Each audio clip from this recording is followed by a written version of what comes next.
سورۃ الاعراف آیت نمبر 142۔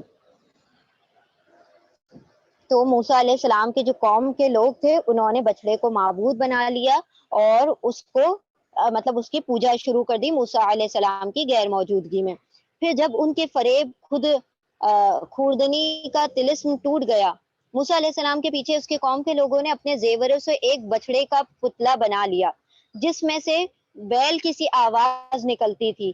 کیا انہیں نظر نہیں آتا تھا کہ وہ نہ ان سے بولتا ہے نہ کسی معاملے میں ان کی رہنمائی کرتا ہے، مگر پھر بھی انہوں نے اسے معبود بنا لیا اور وہ سخت ظالم تھے۔ پھر جب ان کے فریب خوردنی کا طلسم ٹوٹ گیا اور انہوں نے دیکھ لیا کہ در حقیقت وہ گمراہ ہو گئے ہیں تو کہنے لگے اگر ہمارے رب نے ہم پر رحم نہ فرمایا اور ہم سے درگزر نہ کیا تو ہم برباد ہو جائیں گے۔ یہاں پر یہ دعا ہے لَئِن لَّمْ يَرْحَمْنَا رَبُّنَا وَيَغْفِرْ لَنَا لَنَكُونَنَّ مِنَ الْخَاسِرِينَ، آیت نمبر 149۔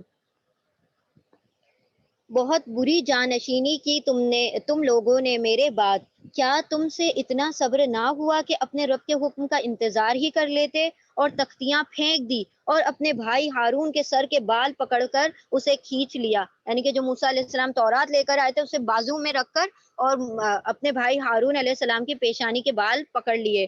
بس تو دشمنوں کو مجھ پر ہنسنے کا موقع نہ دے۔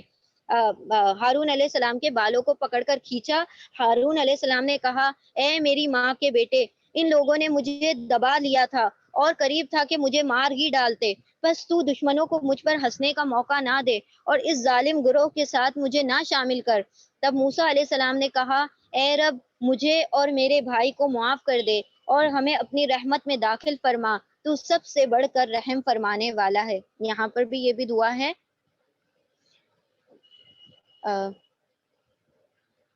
رب اغفر لی ولی اخی وادخلنا فی رحمتک وانت ارحم الراحمین، آیت نمبر 151 میں۔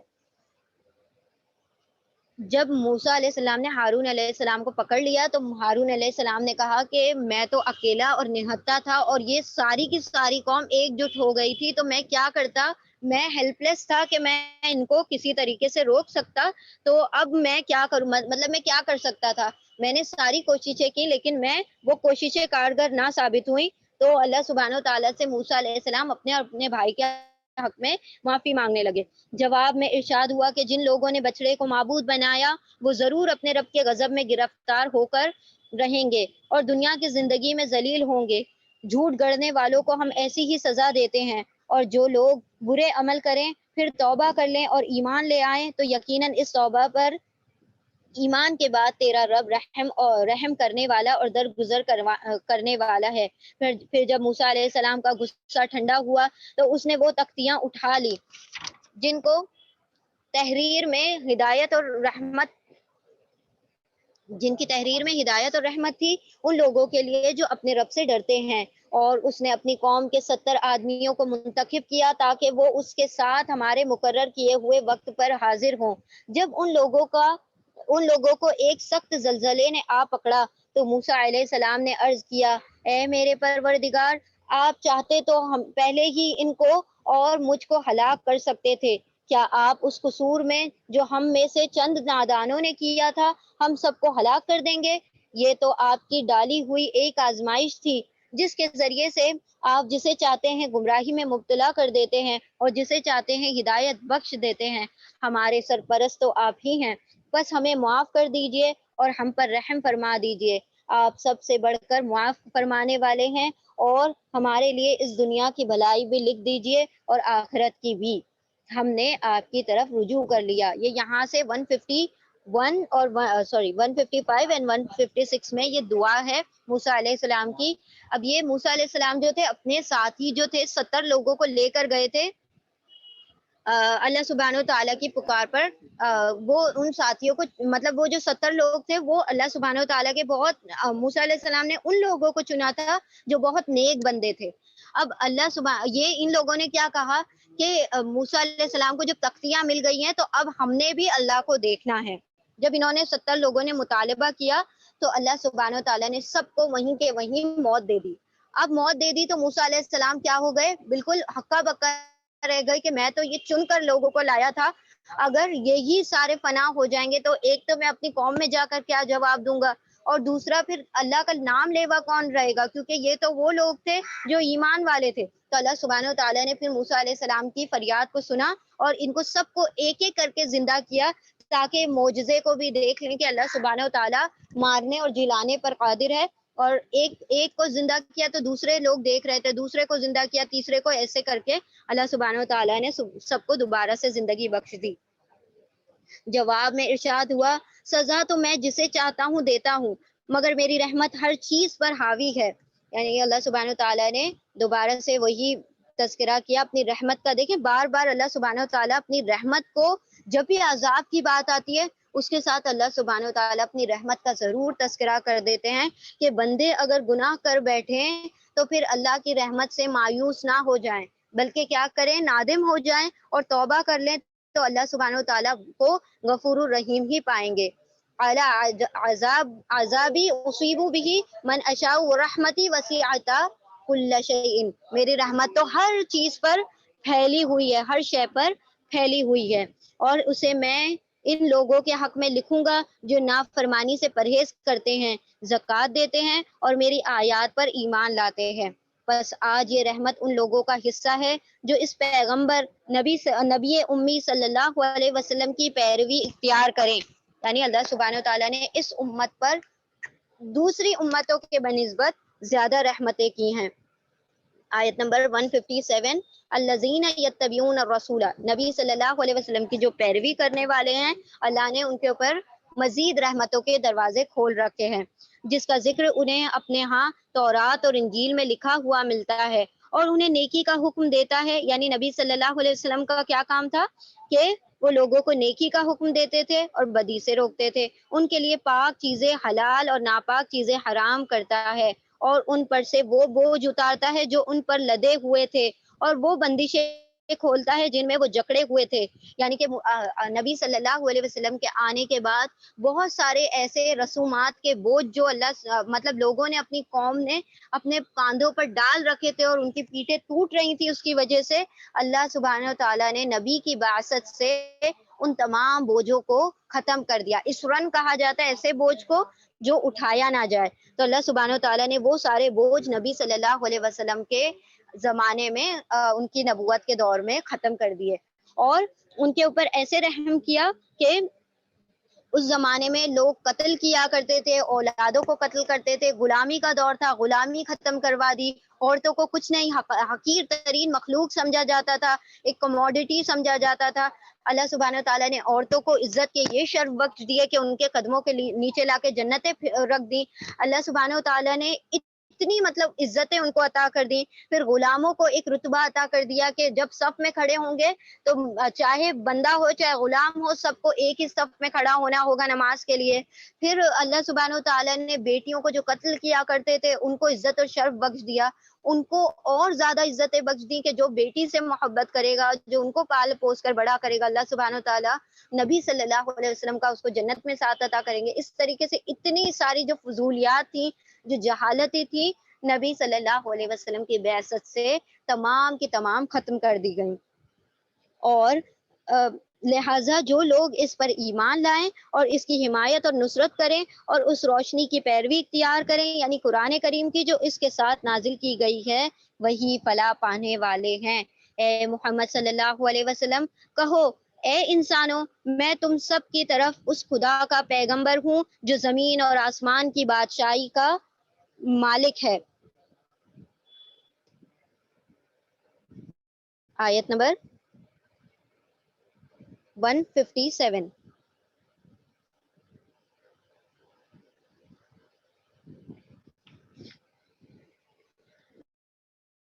اس کے سوا کوئی خدا برحق نہیں ہے، وہی زندگی بخشتا ہے اور وہی موت دیتا ہے، بس ایمان لاؤ اللہ پر اور اس کے بھیجے ہوئے نبی امی پر۔ اب امی کیوں کہا جا رہا ہے؟ کیونکہ آپ صلی اللہ علیہ وسلم نے اسکولنگ نہیں ہوئی تھی، باقی تو آپ صلی اللہ علیہ وسلم نبی امی ہیں لیکن سب کے معلم ہیں، ٹھیک ہے، نبی صلی اللہ علیہ وسلم ٹیچر ہیں۔ جو اللہ اور اس کے ارشادات کو مانتا ہے اور پیروی اختیار کرے اس کی امید ہے کہ تم راہ راست پالو گے. یعنی کہ جو اللہ سبحانہ وتعالیٰ کے بتائے ہوئے راہ پر چل جائے، یعنی کہ نبی صلی اللہ علیہ وسلم کے بتائے ہوئے دین کی پیروی کر لے، تو اللہ سبحانہ وتعالیٰ اس کو ہدایت بخش دیں گے. موسیٰ علیہ السلام کی قوم میں ایک گروہ ایسا بھی تھا جو حق کے مطابق ہدایت کرتا اور حق ہی کے مطابق انصاف کرتا تھا. اور ہم نے اس قوم کو 12 گھرانوں میں تقسیم کر کے انہیں مستقل گروہوں کی شکل دے دی تھی. 12 گھرانے کون سے ہیں؟ یعقوب علیہ السلام کی 12 اولادوں سے 12 نسلیں نکلی، 12 نسلوں کے 12 قبیلے بنے، اور 12 قبیلوں کے 12 اللہ سبحانہ وتعالیٰ نے الگ الگ گھرانے بنا دیے جن سے ان کی نسلیں چلتی رہیں، جن کو بنی اسرائیل کہا جاتا ہے. اور جب موسیٰ علیہ السلام سے اس کی قوم نے پانی مانگا تو ہم نے اس کو اشارہ کیا کہ فلاں چٹان پر اپنی لاٹھی مار. چنانچہ اس چٹان کے یکایک 12 چشمے پھوٹ نکلے اور ہر گروہ نے اپنے پانی لینے کی جگہ متعین کر لی. ہم نے ان پر بادل کا سایہ کیا، یعنی کہ کیونکہ یہ وہاں سے نکال کر بھیجے گئے تھے نا، اپنی مصر سے نکل کر آئے تھے، فرعون کی چنگل سے بچ کر آئے تھے. تو اب یہ جس وادی سینا میں بھٹک رہے تھے، تو اب یہاں چھتیں تو تھی نہیں کیونکہ وہ کھلا میدان تھا. تو اللہ سبحانہ وتعالیٰ نے کھانے پینے رہنے کا ایسا انتظام کیا کہ چٹان سے 12 چشمے جاری کر دیے تو پانی کا انتظام ہو گیا، آسمان سے من سلوہ نازل کر دیا تو کھانے کا انتظام ہو گیا، اور بادلوں کا سایہ کر دیا تو چھت کا انتظام ہو گیا. 12 چشمے پھوٹ نکلے، ہر گروہ نے اپنے پانی کی جگہ متعین کر دی، بادلوں کا سایہ ان پر اور من اور سلوہ اتار دیا. کھاؤ وہ پاکیزے جو ہم نے تم کو بخشی ہیں. مگر اس کے بعد انہوں نے جو کچھ کیا تو ہم پر ظلم نہیں کیا بلکہ اپنے ہی آپ پر ظلم کیا. یعنی اتنے معجزات اور اتنی نعمتیں دیکھنے کے بعد پھر انہوں نے اللہ سبحانہ وتعالیٰ کی آیتوں کو جھٹلا دیا تو اللہ سبحانہ وتعالیٰ ان پر غضبناک ہوا، اور اللہ سبحانہ وتعالیٰ نے فرمایا کہ جو لوگ ظلم کرتے ہیں وہ اپنی جان پر ظلم کرتے ہیں، اللہ سبحانہ وتعالیٰ کی ذات پر ظلم نہیں کرتے. آیت نمبر 161، یاد کرو وہ وقت جب ان سے کہا گیا تھا کہ اس بستی میں جا کر بس جاؤ اور اس کے پیداوار سے اپنے حسب منشا روزی حاصل کرو.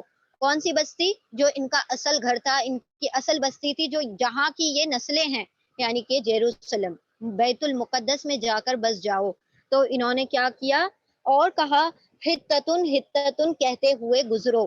یعنی کہ جب تم اپنی بستی میں داخل ہوگے، ہتتن یعنی اللہ سبحانہ تعالیٰ ہمارے گناہوں کو بخش دے. ہتہ کا مطلب ہوتا ہے کہ فوگے وس، ہتتن اللہ ہمیں معاف کر دے، یہ کہتے ہوئے داخل ہو. اور شہر کے دروازے میں سجدہ ریز ہوتے ہوئے داخل ہونا، یعنی کہ جب تم اپنے شہر میں داخل ہو جاؤ تو اللہ کا شکر ادا کرنا کہ تمہیں تمہاری جائے پناہ اور جو تمہارا اصل گھر ہے، مادری جگہ ہے، اس تک تمہیں اصل جگہ پر پہنچا دیا. ہم تمہاری خطائیں معاف کر دیں گے اور نیک رویہ رکھنے والوں کو مزید فضل سے نوازیں گے. مگر جو لوگ ان میں سے ظالم تھے انہوں نے اس بات کو جو ان سے کہی گئی تھی بدل دیا، اور نتیجہ یہ ہوا کہ ہم نے ان کے ظلم کی پاداش میں ان پر آسمان سے عذاب بھیج دیا. یعنی جب ان سے ہتتن کہنے کو کہا گیا، ہنتتن کہتے ہوئے گزرے. ہنتتن کا مطلب ہے گندم یعنی کہ جو گیہوں کی بالیاں ہیں تو اس کو ہنتتن کہا جاتا ہے. تو ان کا یہ پہلے سے ہی رویہ رہا ہے کہ یہ جو لفظوں کے جو ہے نا بہت زیادہ ہیر پھیر کیا کرتے تھے، کبھی زبانوں کو موڑ کر، کبھی کسی میں ایک لفظ اور ایک حرف کا ایڈیشن کر کے اس طریقے سے یہ لفظوں کو بدل دیتے تھے اور اس کا موضوع تبدیل کر دیتے تھے. یعنی کہ اللہ کی مغفرت مانگنے کی بجائے اللہ سے کیا مانگتے ہوئے جا رہے ہیں کہ اللہ ہمیں بہت سارا رزق دے دے.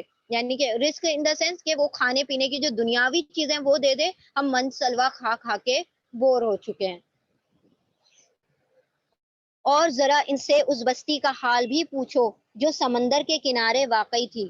انہیں یاد دلاؤ وہ واقعہ کہ وہاں کے لوگ سبت ہفتے کے دن احکام الہی کے خلاف ورزی کرتے تھے. مطلب ایک بستی تھی بنی اسرائیل میں جو ماہی گیر تھے. ماہی گیر یعنی جو مچھوارے ہوتے ہیں، جو مچھلیاں پکڑتے ہیں، وہ یہ کام کیا کرتے تھے مچھلی پکڑنے کا، کیونکہ ان کے جو پوری جو کوسٹ لائن پر ان کی پوری بستی بسی ہوئی تھی. تو اب یہ جو اللہ سبحانہ تعالیٰ نے ان کو کہا کہ جب تم سیٹرڈے کا دن آیا کرے، اس دن عبادتیں کیا کرو اور باقی سارے دن مچھلیاں پکڑ کر اپنی معاش کے ذریعے پیدا کیا کرو.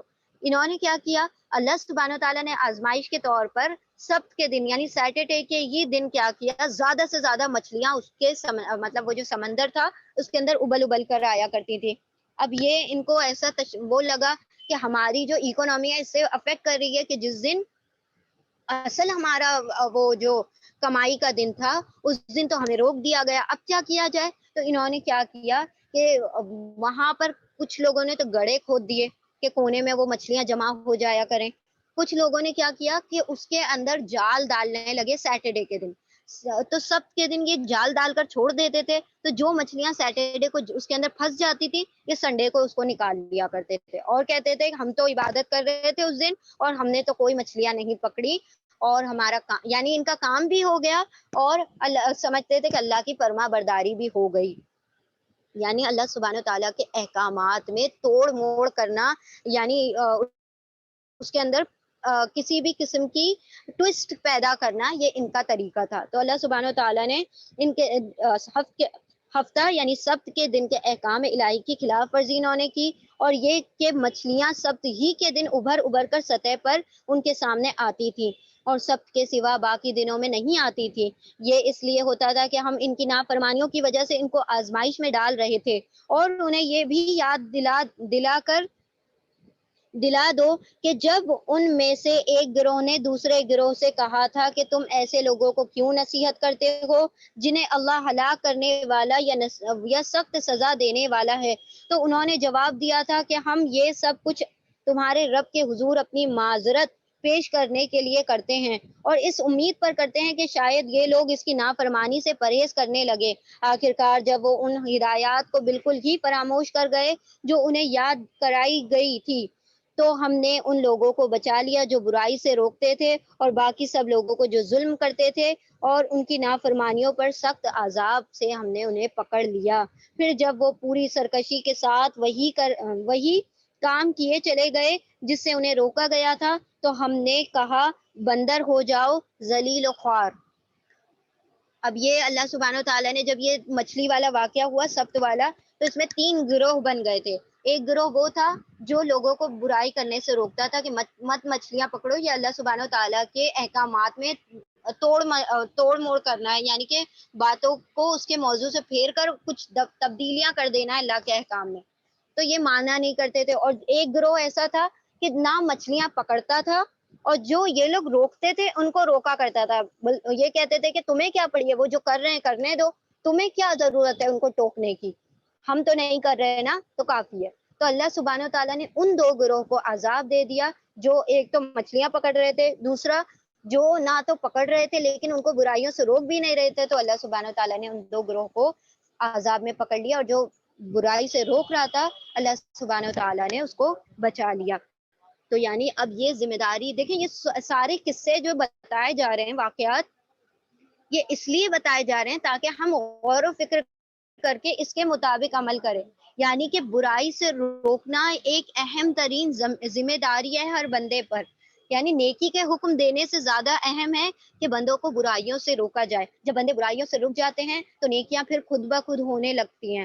لیکن یہ اگر ہم اس سے بری ذمہ ہو جائیں کہ لوگوں سے نہیں عن المنکر سے رک جائیں، تو اللہ سبحانہ و تعالیٰ پھر کیا کرتے ہیں، عذاب میں لوگوں کو مبتلا کرتے ہیں.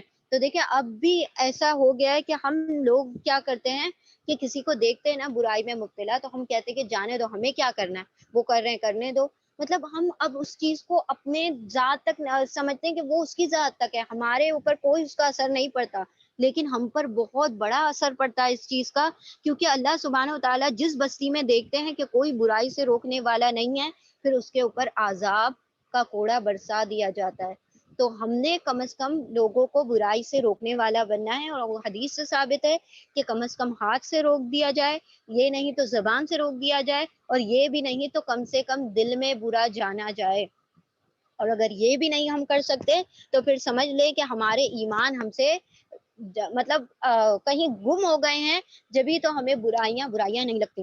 اور یاد کرو جب کہ تمہارے رب نے اعلان کر دیا کہ وہ قیامت تک برابر ایسے لوگ بنی اسرائیل پر مسلط کرتا رہے گا جو ان کو بدترین عذاب چکھاتے رہیں گے. یقیناً تمہارا رب سزا دینے میں تیز دست ہے، اور یقیناً وہ درگزر اور رحم سے بھی کام لینے والا ہے. تو جو جب حد سے گزر جاتا ہے تو اللہ سبحانہ تعالیٰ پھر اس کو عذاب میں پکڑ دیتے ہیں. مطلب اس کو مہلتیں دے دی گئیں، اس کو وقت دے دیا گیا، اور پھر وہ نہ مانا تو پھر یکایک اس پر یکلخت عذاب آ جاتا ہے.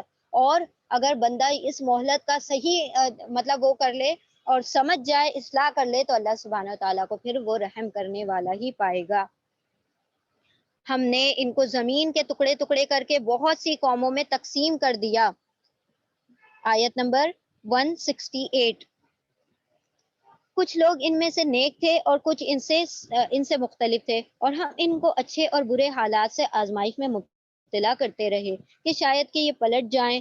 پھر اگلی نسلوں کے بعد ایسے ناخلف ان کے جانشین ہوئے جو کتاب الہی کے وارث ہو کر اسی دنیا دنی کے فائدے سمیٹنے لگے، اور یہی کہہ دیتے ہیں کہ توقع ہے کہ ہمیں معاف کر دیا جائے گا، یعنی کہ غلط کام کرتے ہیں اور کہتے ہیں اللہ غفور الرحیم ہے، وہ بخش دے گا۔ غلطی تو اللہ سبحانہ تعالیٰ ویسے ہی معاف کر دیتا ہے، تو ہم تو ویسے بھی بخشے بخشائے لوگ ہیں، تو ہمیں ضرورت نہیں ہے کہ کوئی نیک اعمال کرو، ہم تو اللہ سبحانہ تعالیٰ کے ویسے ہی چہیتے ہیں۔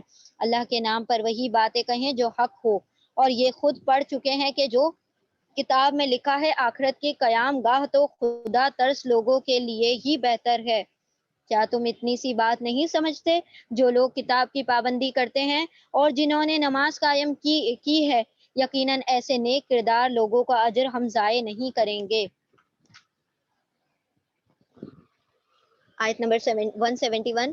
انہیں وہ وقت بھی کچھ یاد ہے جبکہ ہم نے پہاڑ کو ہلا کر ان پر اس طرح چھا دیا تھا کہ گویا وہ چھتری ہے، اور یہ گمان کر رہے تھے کہ وہ ان پر آ پڑے گا۔ اور اس وقت ہم نے ان سے کہا تھا کہ جو کتاب ہم تمہیں دے رہے ہیں اسے مضبوطی کے ساتھ تھام لو۔ یہ طور پہاڑ جو ان کے سر پہ بلند کر کے وعدہ لیا گیا تھا اس کا تذکرہ ہے، اور جو کچھ اس میں لکھا ہے اسے یاد رکھو۔ توقع ہے کہ تم غلط روی سے بچ جاؤ گے۔ ان سے پختہ عہد لیا گیا تھا، میثاق لیا گیا تھا۔ میثاق اور عہد میں یہی فرق ہے، میثاق اس وعدے کو کہا جاتا ہے جس میں قسم لی جاتی ہے تو وہ پکا ہو جاتا ہے، مطلب اس کے اوپر قسمیں اٹھوائی جاتی ہے۔ تو ان سب نے قسمیں کھائی تھی کہ ہم اللہ کے سمعنا و اطعنا، لیکن جیسے ہی اللہ سبحانہ وتعالیٰ نے پہاڑ کو زمین پر رکھوا دیا تو یہ سمعنا و عصینا کہ ہم نے سن لیا لیکن ہم تو نافرمانی ہی میں مبتلا رہیں گے، ہمیں تو کوئی بات نہیں سمجھ آئی، ہمارے دلوں میں کیا ہے، غلاف ہے۔ اور اے نبی صلی اللہ علیہ وسلم، لوگوں کو یاد دلاؤ وہ وقت جبکہ تمہارے رب نے بنی آدم کی پشتوں سے ان کی نسلوں کو نکالا تھا اور انہیں خود ان کے اوپر گواہ بناتے ہوئے پوچھا تھا، کیا میں تمہارا رب نہیں ہوں؟ اب دیکھیں یہ یہاں پر آیت نمبر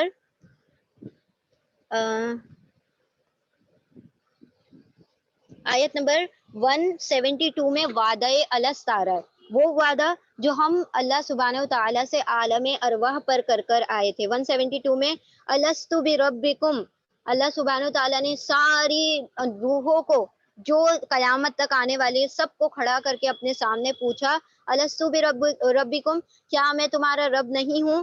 تو ہم سب نے کیا کہا تھا؟ قولوا بلا وشہدنا، ہم سب نے کہا واقعی تو ہمارا رب ہے، کیا شک ہے اس میں، اور شہیدنا، ہم اس بات پر گواہی دیتے ہیں کہ تو ہمارا رب ہے، ان تقولوا یوم القیامت انا کنا عن ھذا غافلین۔ تو ہم نے سب نے گواہی دی تھی کہ تو ہمارا رب ہے، تمہارا رب نہیں ہوں، تو انہوں نے کہا ضرور آپ ہی ہمارے رب ہیں، ہم اس بات پر گواہی دیتے ہیں۔ یہ ہم نے اس لیے کیا کہ کہیں تم قیامت کے روز یہ نہ کہہ دو کہ ہم اس بات سے بے خبر تھے۔ یعنی اللہ سبحانہ تعالیٰ نے اپنے قرآن میں اس چیز کا تذکرہ اس لیے کر دیا دوبارہ سے کہ بندوں کو یاد دہانی کرا دی جائے، ان کو یاد دلا دیا جائے کہ اپنے رب سے وہ کتنے بڑے بڑے وعدے کر آئے ہیں۔ یا یہ نہ کہنے لگو کہ شرک کی ابتدا تو ہمارے باپ دادا نے ہم سے پہلے کی تھی اور ہم بات کو ان کی نسل سے پیدا ہوئے، پھر کیا آپ ہمیں اس قصور میں پکڑتے ہیں جو غلط کار لوگوں نے کیا تھا؟ دیکھو اس طرح ہم نشانیاں واضح طور پر پیش کرتے ہیں، اور اس لیے کرتے ہیں کہ یہ لوگ پلٹ آئیں، یعنی اللہ سبحانہ و تعالیٰ کی طرف دوبارہ سے رجوع کر لیں۔ اسی لیے اللہ سبحانہ و تعالیٰ اپنی نشانیاں بیان کرتے ہیں اور بار بار ایک ایک بات کو یاد دہانی کروائی جاتی ہے، کئی بار، کبھی واقعات سے، کبھی کسی اور چیز سے، کبھی نبیوں کے واقعات سے، کبھی کسی امتوں کے واقعات سے اللہ سبحانہ و تعالیٰ بار بار یاد دلاتے رہتے ہیں تاکہ ہم سب کیا کریں، اللہ سبحانہ و تعالیٰ کی طرف پھر سے رجوع کرنے لگیں، اللہ کی طرف لوٹ آئیں، پلٹ جائیں اور اللہ کی فرما بردار بندے بن جائیں۔ آیت نمبر 176، اے نبی صلی اللہ علیہ وسلم ان کے سامنے اس شخص کا حال بیان کرو جس کو ہم نے اپنی آیات کا علم عطا کیا تھا مگر وہ ان کی پابندی سے نکل بھاگا۔ آخر کار شیطان اس کے عامل ہو کر رہا۔ اگر ہم چاہتے تو اسے ان آیتوں کے ذریعے سے بلندی عطا کرتے مگر وہ تو زمین ہی کی طرف جھک کر رہ گیا اور اپنی خواہش نفس ہی کے پیچھے پڑا رہا، لہٰذا اس کی حالت کتے کی سی ہو گئی کہ تم اس پر حملہ کرو تب بھی زبان لٹکائے رہے اور اسے چھوڑ دو تب بھی زبان لٹکائے رہے۔ یہی مثال ہے ان لوگوں کی جو ہماری آیات کو جھٹلاتے ہیں۔ اب اس میں شاید سامری کا ذکر ہے جس نے لوگوں کو بھڑکا دیا تھا اور لوگوں سے بتوں کی پوجا کروائی تھی۔ اللہ سبحانہ و تعالیٰ نے اس کا ذکر کیا کہ جب وہ اس کا آخری وقت آیا تھا تو اس کی زبان کیسی ہو گئی تھی، کتے کی طرح سے لٹک گئی تھی اور وہ زمین تک اس کی زبان اتنی لمبی ہو گئی تھی اور پھر ایسی بری موت مرا وہ۔ ویسے بھی جادوگر کی موت بہت خوفناک ہوتی ہے اور اس نے لوگوں کو بھی کفر میں شرک میں مبتلا کر دیا تو اللہ سبحانہ و تعالیٰ نے پھر اس کی بہت سخت پکڑ کی، یعنی کہ ایمان مطلب اللہ سبحانہ و تعالیٰ نے اس کے پاس اپنے نبیوں کو بھیجا تب بھی وہ ایمان والا نہ ہو سکا، کیونکہ اتنے لوگوں کو اس نے گمراہ کیا تھا تو اللہ کیوں اس کو پر ایمان دیتا۔ وہ جو لوگوں کو گمراہ کرتے ہیں اللہ سبحانہ و تعالیٰ قطعی ان لوگوں کو ایمان سے نہیں سرفراز فرماتے۔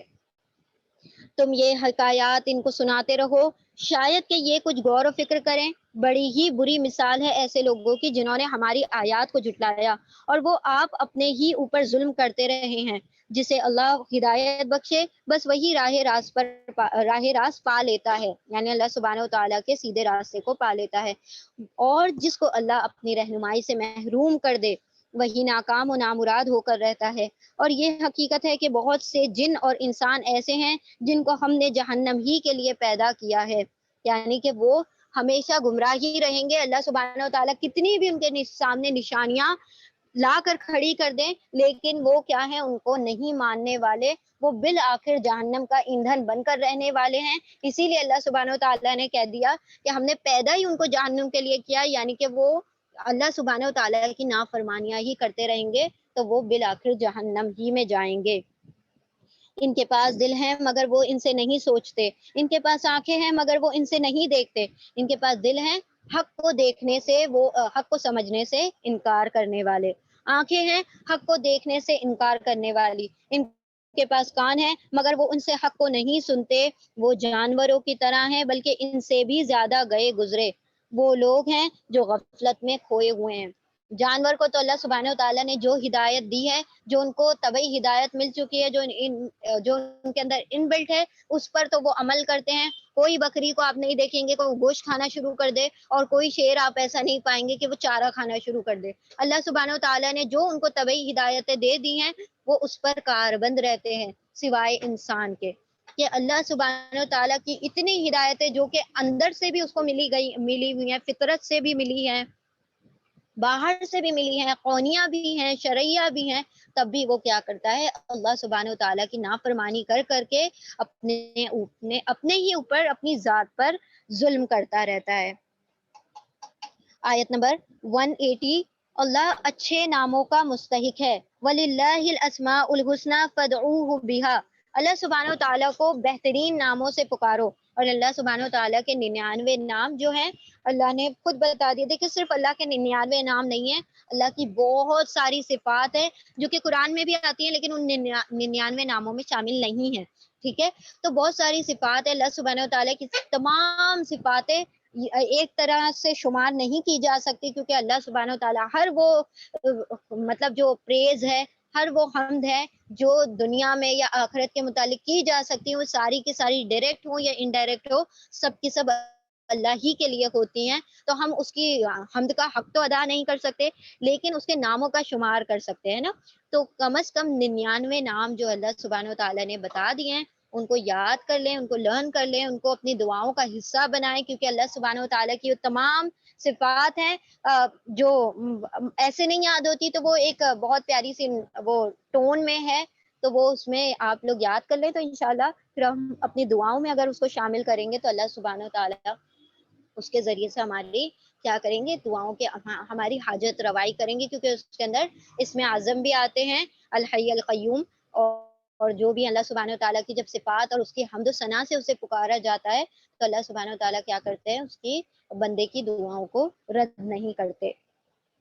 اللہ ہی کے لیے اچھے اچھے نام ہیں، اس کو اس کے اچھے ناموں سے پکارو، اور ان لوگوں کو چھوڑ دو جو اس کے نام رکھنے میں راستی سے منحرف ہوتے ہیں۔ نعوذ باللہ، جس طریقے سے انہوں نے کیا کیا کہ کسی اور بتوں کو کیا بنا دیا، معبود بنا دیا، اور یہ نام ان کو اس کو بخش دیے، یعنی اللہ سبحانہ و تعالیٰ کی ذات کے ساتھ شرک کیا۔ تو اللہ سبحانہ و تعالیٰ نے فرما دیا کہ اللہ نے جو نام تمہیں بتا دیے ہیں اس کے ذریعے سے تم اس سے مانگو، جو کچھ وہ کرتے ہیں اس کا بدلہ وہ پا کر رہیں گے۔ ہماری مخلوق میں ایک گروہ ایسا بھی ہے جو ٹھیک ٹھیک حق کے مطابق ہدایت اور حق کے مطابق انصاف کرتا ہے۔ رہے وہ لوگ جنہوں نے ہماری آیات کو جھٹلا دیا تو انہیں ہم بتدریج ایسے طریقے سے تباہی کی طرف لے جائیں گے انہیں خبر بھی نہ ہوگی۔ میں ان کو ڈھیل دے رہا ہوں، میری چال کا کوئی توڑ نہیں ہے۔ اب دیکھیں اللہ سبحانہ و تعالیٰ جب ویسے تو رائل وی استعمال کرتے ہیں، اللہ سبحانہ و تعالیٰ جنرلی پورے قرآن میں جو استعمال کیا گیا ہم کا لفظ استعمال کیا ہے۔ جب اللہ سبحانہ و تعالیٰ کوئی احکامات دیتے ہیں تو ہم کہتے ہیں، جب کوئی ایسی جنرل بات ہو رہی ہوتی ہے تو ہم نے یہ کیا، ہم نے بستیوں پر عذاب دیا، ہم نے یہ کیا، ہم نے لوگوں کو نعمتیں دی، لیکن جہاں پر اللہ سبحانہ و تعالیٰ میں کا لفظ استعمال کرتے ہیں وہاں پر یا تو وہ بہت شدید ترین غصے میں ہیں یا پھر بہت شدید ترین اللہ سبحانہ و تعالیٰ کی رحمت جوش مار رہی ہوتی ہے۔ جیسے اللہ سبحانہ و تعالیٰ نے کہا تھا نا، اجیب دعوت الداعی اذا دعان، میں دعوت قبول کرتا ہوں، میں پکارنے والے کی ندا کو، دعا کو قبول کرتا ہوں جب وہ مجھے پکارتا ہے۔ تو مجھے کا جب اللہ سبحانہ و تعالیٰ نے استعمال کیا لفظ تو اس کا مطلب ہے اللہ سبحانہ و تعالیٰ کی وہاں پر رحمت بول رہی ہے، اور جب اللہ سبحانہ و تعالیٰ سخت غضبناک ہوتے ہیں تب بھی میں کا صیغہ استعمال کیا جاتا ہے، اور جنرلی عام طور پر ہم کا صیغہ استعمال کرتے ہیں۔ ایک رائل اس کے اندر وہ آتی ہے نا، اللہ سبحانہ و تعالیٰ کی ذات جو ہے احکم الحاکمین والی ہے، تو اسی لیے ہم کا لفظ استعمال کیا جاتا ہے۔ تو یہاں پر کیا کہا کہ میں ان کو ڈھیل دے رہا ہوں، میری تدبیر کا کوئی توڑ نہیں ہے۔ وَأُمْلِي لَهُمْ إِنَّ كَيْدِي مَتِينٌ، آیت نمبر 173۔ اور کیا ان لوگوں سے کبھی 73 ہے نہیں 83 ہے، I'm so sorry۔ اور کیا ان لوگوں نے کبھی سوچا نہیں ان کے رفیق پر جنون کا کوئی اثر نہیں ہے؟ جب نبی صلی اللہ علیہ وسلم کو انہوں نے فرمایا کہ ان کے اوپر جنون طاری ہو چکا ہے اور یہ مجنون بن گئے، نعوذ باللہ، وہ تو ایک خبردار کرنے والا ہے، یعنی نبی صلی اللہ علیہ وسلم تمہیں جہنم کے عذاب سے آگاہ کرنے کے لیے آئے ہیں، جو برا انجام سامنے آنے سے پہلے صاف صاف متنبع کر رہا ہے۔ کیا ان لوگوں نے آسمان و زمین کے انتظام پر کبھی غور ہی نہیں کیا، اور کسی چیز کو بھی جو خدائے تعالیٰ نے پیدا کیا ہے آنکھیں کھول کر نہیں دیکھا؟ یعنی اللہ سبحانہ و تعالیٰ ہم سے چاہتے ہیں کہ ہم اللہ کی آفاق میں، اللہ کے نیچر میں جو بنائی ہوئی قدرت ہے اس میں غور و فکر کریں۔ اور کیا یہ بھی انہوں نے نہیں سوچا کہ شاید ان کی مہلت زندگی پوری ہونے کا وقت قریب آ لگا ہو؟ پھر آخر پیغمبر علیہ السلام کی اس تنبیہ کے بعد اور کون سی بات ایسی ہو سکتی ہے جس پر یہ ایمان لائیں گے؟ جس کو اللہ رہنمائی سے محروم کر دے اس کے لیے پھر کوئی رہنما نہیں ہے، اور اللہ انہیں ان کی سرکشی ہی میں بھٹکتا ہوا چھوڑ دیتا ہے۔ یہ لوگ تم سے پوچھتے ہیں کہ آخر وہ قیامت کی گھڑی کب نازل ہوگی؟ کہو اس کا علم میرے رب ہی کے پاس ہے، اسے اپنے وقت پر وہی ظاہر کرے گا۔ آسمانوں اور زمین میں وہ بڑا سخت وقت ہوگا، وہ تم پر اچانک آ جائے گا۔ یہ لوگ اس کے متعلق تم سے اس طرح پوچھتے ہیں گویا کہ تم اس کی کھوج میں لگے رہتے ہو۔ کہو اس کا علم تو صرف اللہ ہی کے پاس ہے، مگر اکثر لوگ اس حقیقت سے ناواقف ہیں۔ اے نبی صلی اللہ علیہ وسلم ان سے کہو کہ میں اپنی ذات کے لیے کسی نفع اور نقصان کا اختیار نہیں رکھتا، اللہ ہی جو کچھ چاہتا ہے وہ ہوتا ہے، اور اگر مجھے غیب کا علم ہوتا تو میں بہت سے فائدے اپنے لیے حاصل کر لیتا اور مجھے کبھی کوئی نقصان نہ پہنچتا۔ میں تو محض ایک خبردار کر دینے والا اور خوشخبری سنانے والا ہوں ان لوگوں کے لیے جو میری بات سنتے ہیں۔ پھر سے